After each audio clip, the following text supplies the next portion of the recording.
Alright, welcome to the critical angle and total internal reflection. The critical angle and how it relates to total internal reflection. First of all, I've got a website that I want to show you. This shows the top I have air, and the bottom layer I've got water. And I can change this to anything I want. If I want the top to be air and the bottom to be glass, or if I want the bottom to be diamond, you can see exactly how the angle of refraction changes if it gets less optically dense. If I went from air into air, there's no refraction whatsoever. But if I go from air into water, you'll see that the angle of refraction, that's this angle right here, angle of refraction. And here's the angle, this is the angle of incidence, and this is the angle of refraction. The angle of refraction gets smaller and smaller the more dense my bottom material. So let's talk about air into water first of all. Now notice how my laser beam, no matter how I move this, it will always go into the water. And especially, what if I go straight down? Then it goes exactly straight in. Now watch what happens when I try to go out. Now if I go straight out, no big deal. So I start moving this, and you'll notice, now in this case, this is the angle of incidence. This is the angle of refraction. I'll go farther and you'll note I'll get right there. Right around here. If my flashlight goes this way, I get what's called total internal reflection. And if it's on this side, I get refraction.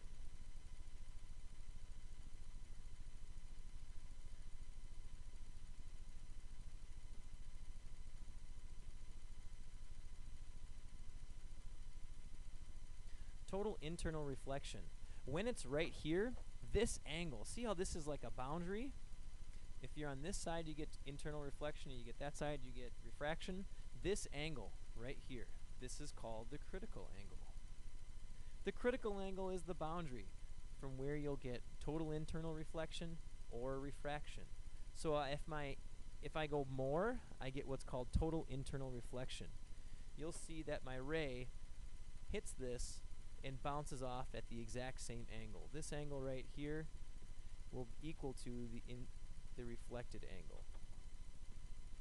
If I go farther, it's just more. But once I go on this side of the critical angle, again, remember my critical angle is right here. If I bring my flashlight lower than it, I get refraction. So the critical angle, it's the boundary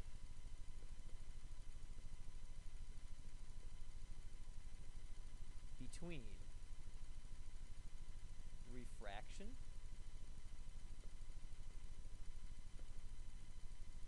and total internal reflection.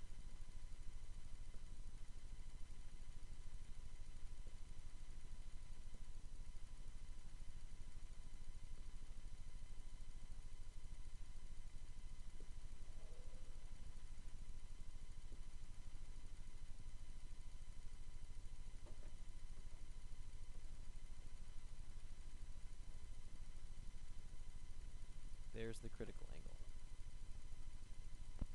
Now, some applications of total internal reflection. Fiber optics.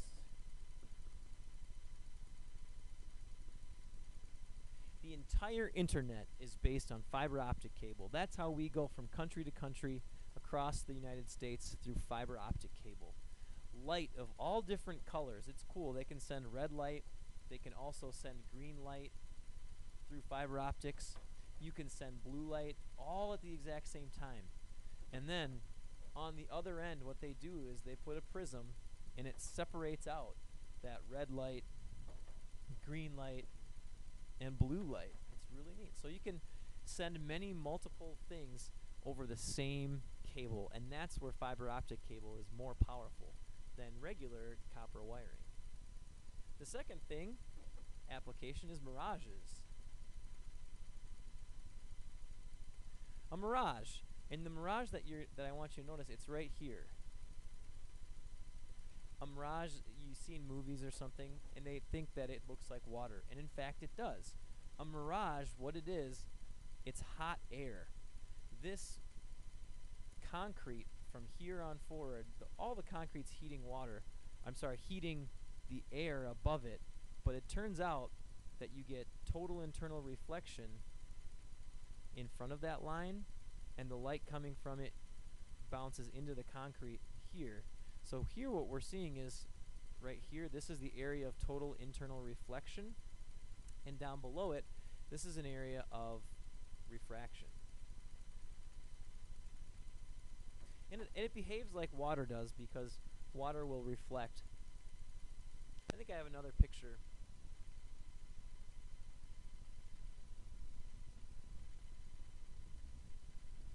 This is from your book, yes. So the object is giving off light. It's totally internally reflecting, going to you. So you see it, and it looks like it's behaving like water does.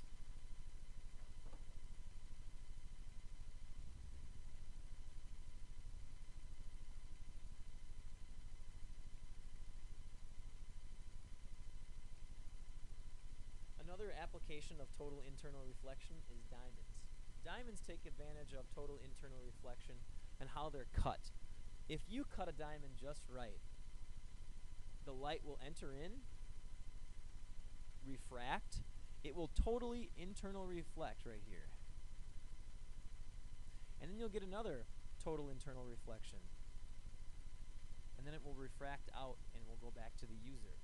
Now, if you cut your diamond too sharp, it will come in, totally internally reflect, and then refract out the bottom. And the light, people are usually sitting up here, and that's who you're trying to impress with your diamonds. Now, if you cut them too squatty, the rays will go in, and it will just refract out the bottom. So you're looking for the ideal cut, and they say it's 98.5. I don't know exactly what that is, but if you cut it right, it will be more sparkly. If you cut it too sharp or too squatty, the light will leak out the bottom. The last part about the critical angle is how do you actually find it? Like, what if you had a diamond? What is the critical angle for a diamond? So I'm just going to draw a diamond here, and what happens is there exists some angle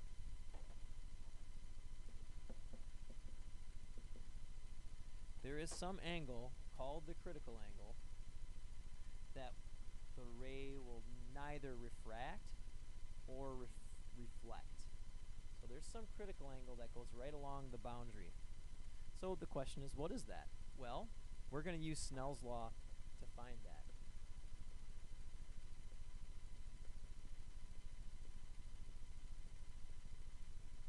So we're going from diamond, and diamond has an index of refraction of 2.41. I just looked that up. I know it. And the critic, we don't know this. We're looking for this one. We're going into air. Now, theta 2 is right here, and that's 90 degrees. The sine of 90 is just 1, so 1 times 1 is still 1. So then you divide, so the sine of my critical angle is 1 divided by 2.41, and then my critical angle itself is the inverse sine of 1 divided by 2.41. And all I need to do is use my calculator to find out exactly what that is. So I'll pull up my calculator and I'll take, I want to make sure that I'm in degree mode, so I gotta go down, make sure I'm in degree mode if I want the answer in degrees. The inverse sine of 1 divided by 2.41. 24.5 degrees.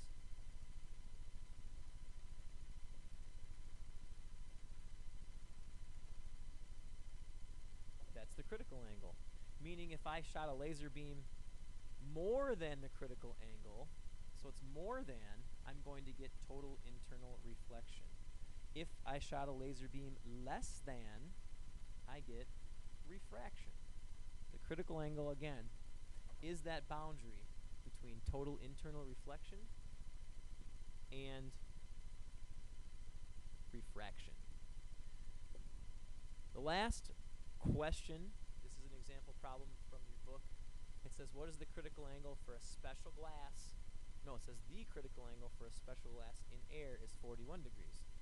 What's the critical angle of that glass if it's immersed in water? So I've got two scenarios here. My special glass, and it's in air, and then I take that special glass and I put it underneath water. And it wants to know what's the critical angle. So, well, I guess in order for us to find, let's see if we can go right to it. So there exists some critical angle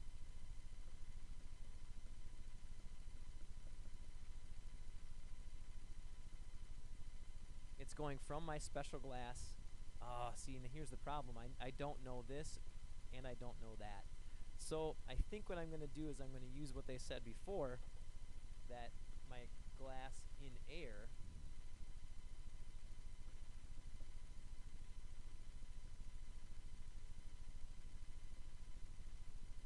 they told me here it's 41 degrees. So the sign 41, I'm going into air because the index of refraction of air is 1, and that's 90.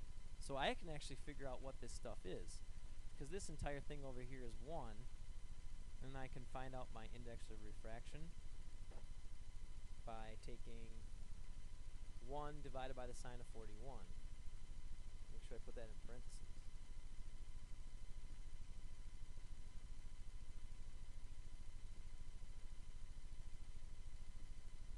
I get 1.52. So the index of refraction of this special glass is 1.52. Now I can put that over here. I'm looking for the critical angle. Now it's going into water. I need to know the index of refraction for water.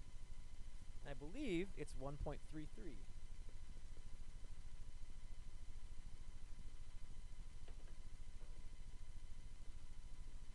And then this is 90. So I solve it for the critical angle.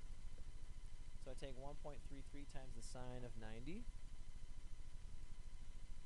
1.33 times the sine of 90. That's just going to be 1.33 sine 90. It's still going to be equal to 1.33.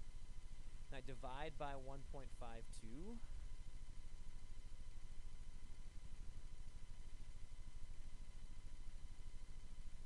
And then I take the inverse sine of it. I get 61.0. So my critical angle of this in water is 61.0 degrees. Again, this has been the critical angle.